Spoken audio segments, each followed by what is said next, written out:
Well, the markets are finding a little bit of solace here as we head into the end of the week, a little bit more chipper from Wall Street at this point. But will we get some validation?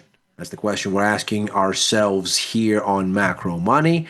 I'm Ilya Spivak, head of global macro here at tastylive, and we are within striking distance of what is perhaps the biggest piece of event risk for the week, and certainly the one that we care most about as macro type folks on this show.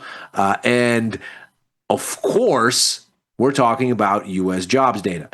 And what we're going to do here is we'll take a look at what all of this might mean. We'll take a look at what happened in the markets going into this situation and see if we can't break down what this is going to mean. And more than anything, ask ourselves, what is the reaction function in the markets here? What is it that this data is going to do that's going to make the markets happy? And what is it that that this data might do that is going to give investors something of a pause, some indigestion? What could they look at that would be a disappointment? And see if we can't figure out which way this thing is likely to lean. So first, let's just consider how the markets did today. It was a nice day for Wall Street. S&P 500 up almost 0.9%. NASDAQ managing to round out the full number, up 1.01% there. Yields down across the board. So markets seemingly setting up for this jobs report tomorrow. 10-year down, 2-year down. Crude oil still marching to the beat of its own drum, doing not much of anything. Gold pulling back a little bit. It was a much bigger loss, but if anything, this really gives us the sense for what was going on here today, because gold really didn't have a very good reason to be going down on a day, or at least it would seem it wouldn't have a very good reason on a day when bond yields were off 1.4% on the 10-year and off nearly 0.9% at the front end. So gold more so looks like it is in some kind of a consolidation situation ahead of what is, of course, critical event risk, rather than anything that seems to say, oh, we're going to end up with some kind of an outcome on this jobs data that is going to be untoward. Instead, it seems more like we're looking at gold that's been surging up a storm here, hitting fresh record highs and doing it in explosive fashion over recent days.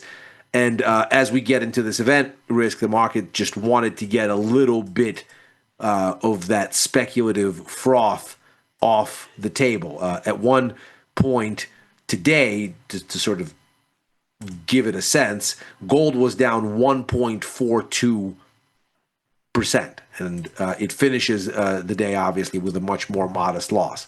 So it seems like we're looking at a situation that's more corrective than it is direction flavored.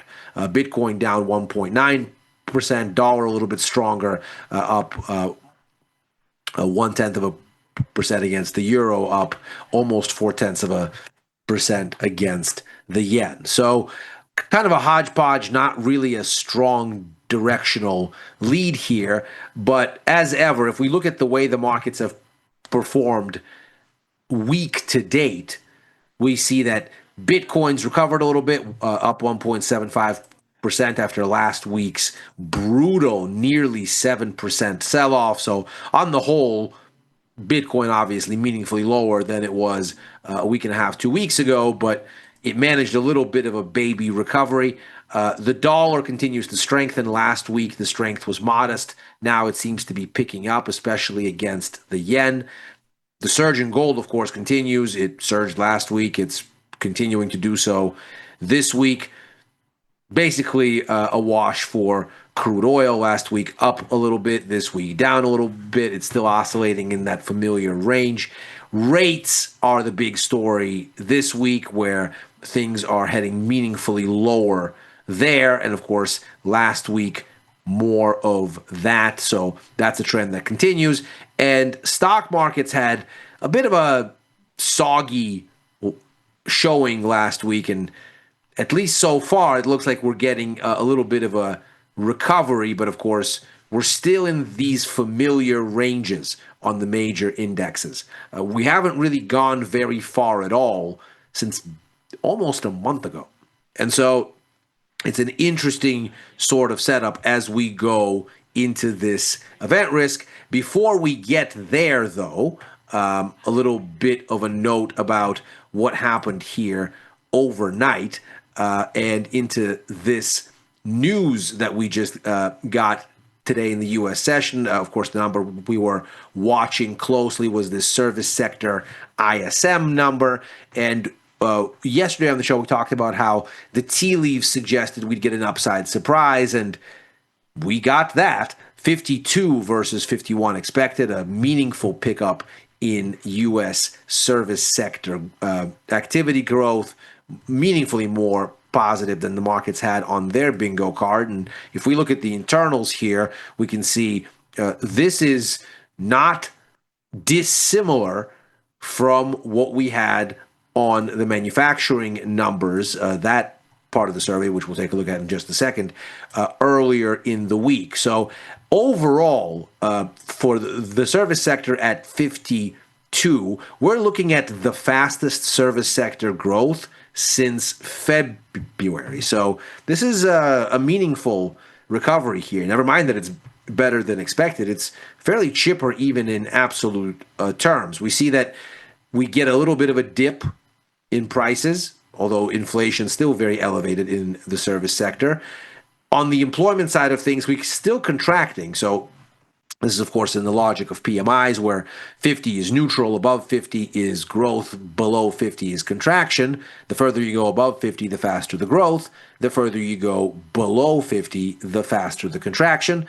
And here you can see we get this new orders number coming up from basically standstill to strong orders growth. This might line up with evidence that wholesalers are starting to pass on inflation costs to consumers, and margins are expanding back out again. Employment still in contraction territory, but at least it didn't get worse. So the pace of employment contracting did not accelerate, as it were. We likewise had a situation on the manufacturing side earlier in the week where the price decline has been a little bit more consistent. And of course, here the tariffs are much more front and center because this has to do with goods. Services are mostly serviced domestically. And here you get a very clear view where the price component is coming in, and so new orders are up, though employment, again, still in contraction mode, but at least it seems to have stopped falling. The final revisions of S&P Global's version of the PMI data, not really meaningfully different from initial estimates, a little bit softer on the composite and the service sector numbers. But again, even looking at this, the mix is a little bit different. The survey construction is a little bit different from the ISM, as is the timing of the surveying.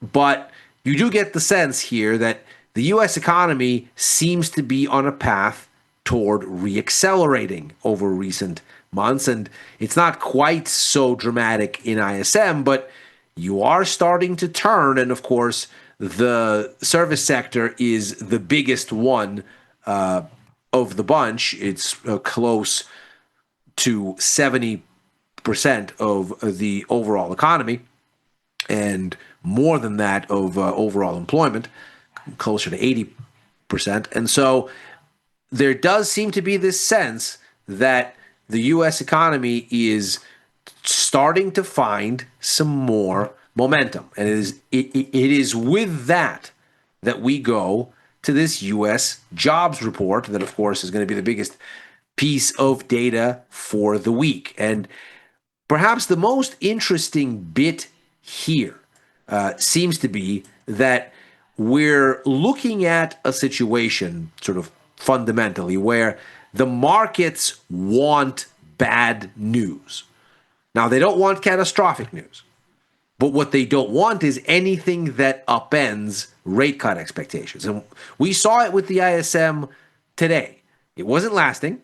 The markets clearly didn't want to have any kind of directional conviction as the NFP number gets closer. But if we take a look at what the markets did today, when that ISM number came out, and it came out hotter than expected, we promptly fell across the major indexes. And we managed to hold the downside for maybe about 15, 30 minutes. But it was a significant sell-off. It took us down to the lows of the session before we rebounded. In fact, if we were to take a look here at what could have been perhaps were we not looking at the NFP report that's immediately in front of us, we might have been looking at a meaningful decline. The overall size of the swing from where the data printed and into the daily lows was not the worst, but not nothing. We declined close to 0.2% just in about 20 minutes time. And it was from there that things started to really ratchet up in an almost straight line to give you the sense that the markets just wanted to get on the other side of event risk and get ready for what this is going to be. The expectation is 75,000 jobs added. The unemployment rate going up to 4.3. Nominally, that's the highest since October 2021 or so, but obviously, historically, the unemployment rate has been much, much higher, and the historical average is meaningfully higher. It's closer to 6 or 7. So 4.3 isn't high, but it's high relatively speaking. And you can see here the trend has been for a cautious increase for a while now. The trend in job creation has been for a cautious decrease in the magnitude of gains for some time now. The 75K number would be a slight improvement over 73K in the prior month. And the logic here seems to be, well, the markets want anything that doesn't upend rate cut expectations. So what would need to happen here? Now, the lead-in, we got a bunch of jobs data today to give us a sense. The lead-in is a little bit soggy. The 4-week average for jobless claims we can see has been climbing. In fact, we're now sort of into June levels here, give or take. We got the ADP employment report. That's a private sector payrolls estimate. It doesn't line up very cleanly with NFP, so don't take this as gospel by any means. But the expectation was for 65K, and what we got was 54.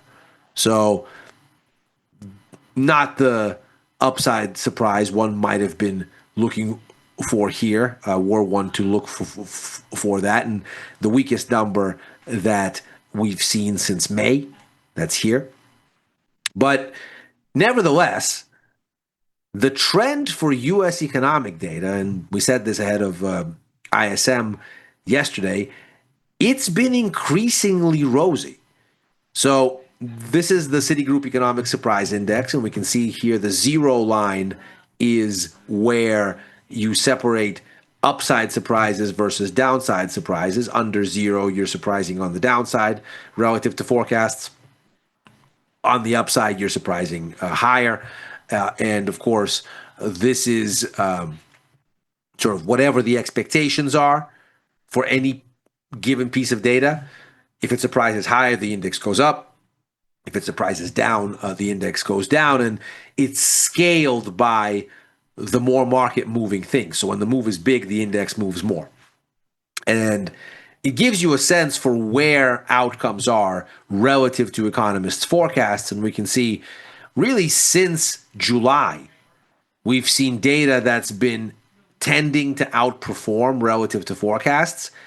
And especially over the past 2.5 weeks or so, the data has really pounded upward.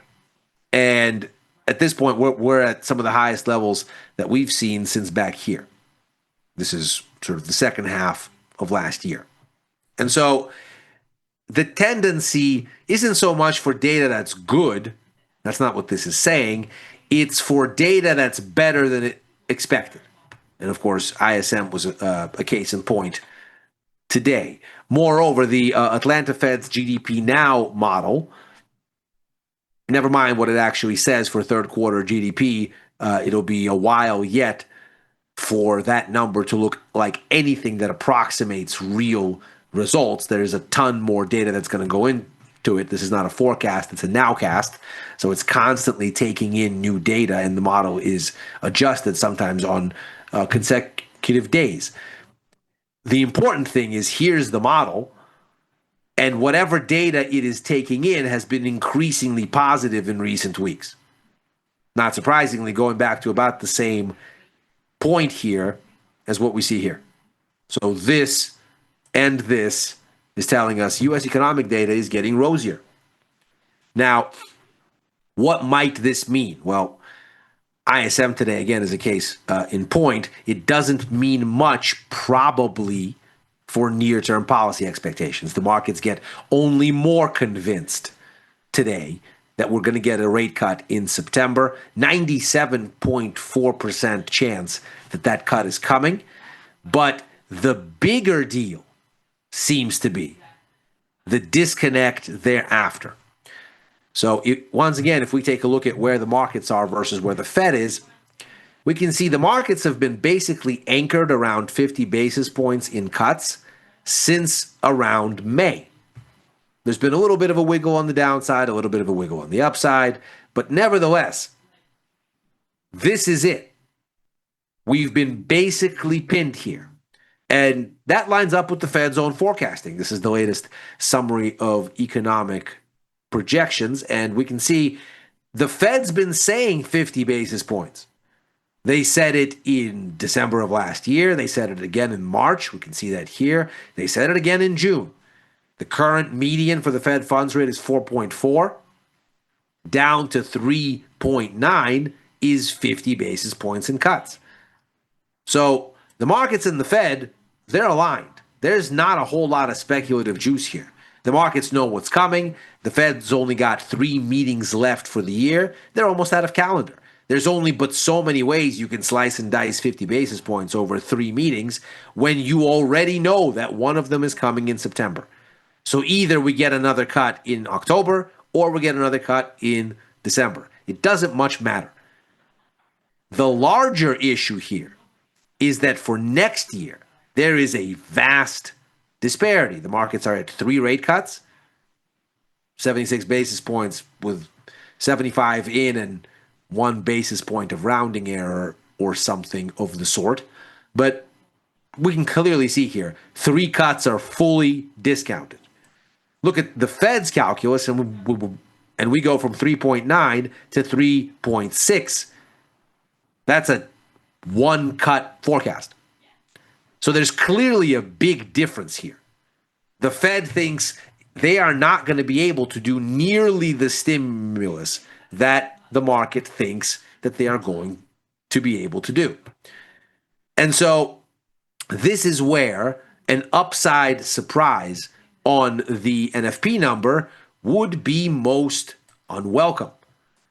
Because if we then take a look at what would happen, I mean, chances are we're so baked in for this month's outcome that we're probably not going to get very far. Let's say you dilute the probability from 97 to 90. Let's say you dilute it from 97 to 87, even lower.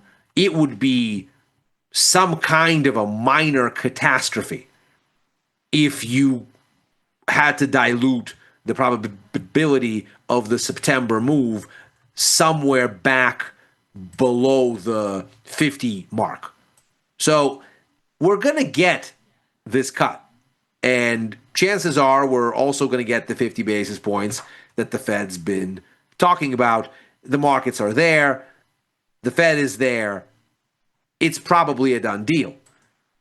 The larger issue is this disparity in what the Fed says in the summary of economic projections. Now, does this disparity matter? Well, it would seem to.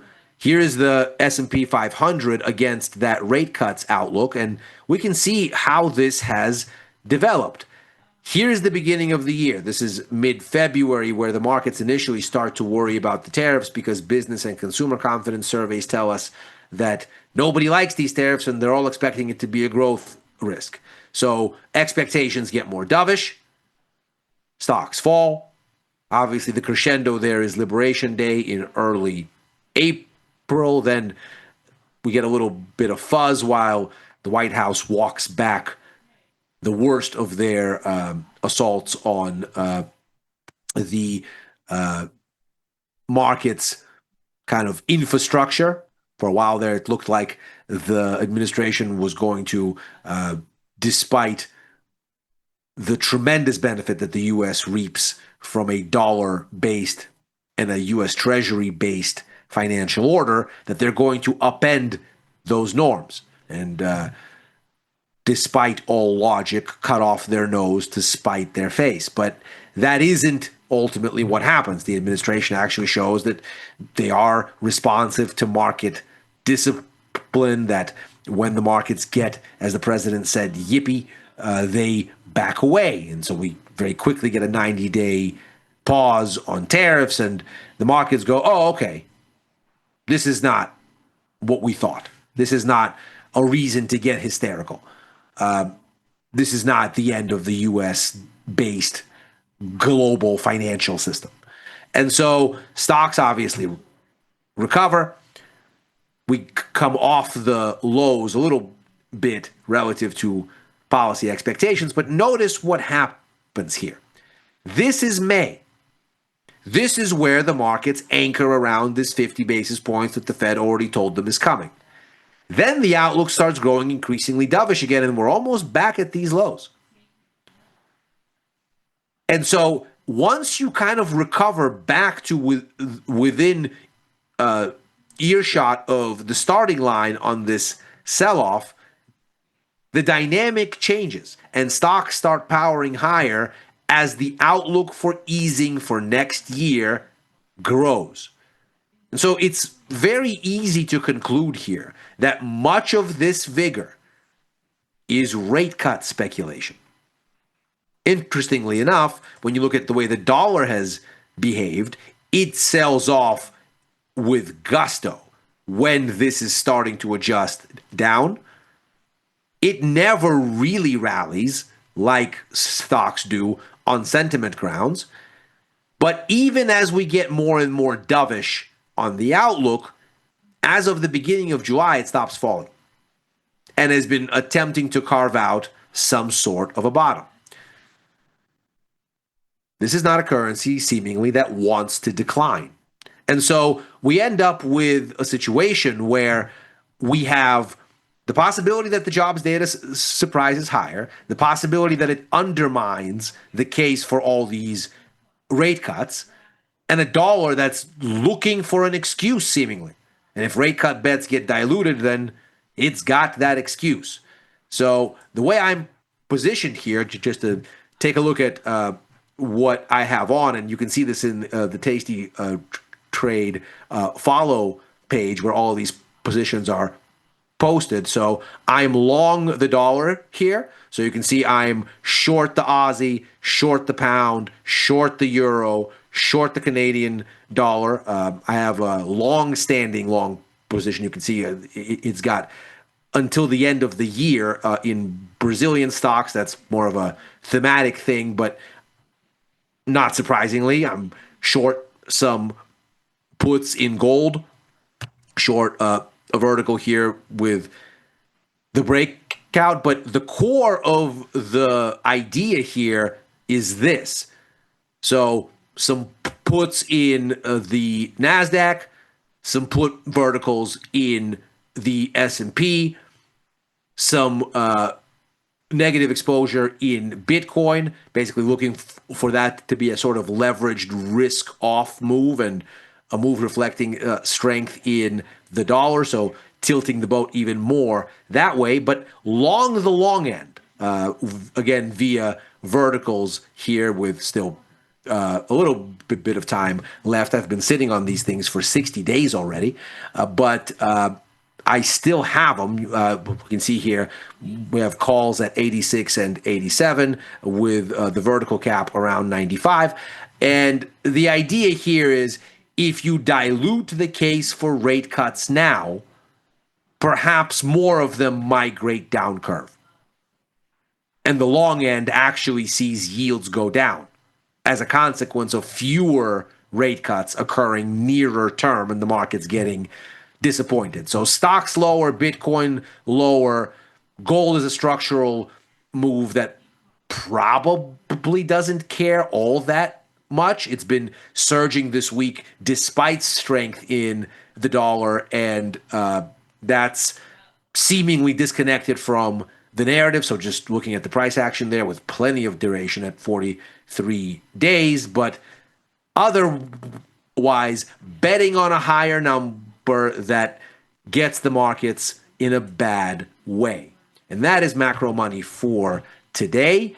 As ever, we are here Monday through Thursday, right after overtime, a show I co-host with Dylan Radigan and Chris Vecchio, looking at the Wall Street close and where things may go therefrom. Writing for the news and insights portion of tastylive.com, commenting at Ilya Spivak on former Twitter and on Blue Sky. If you're watching this on YouTube, like and subscribe. Macro Money's back next week. Happy trading.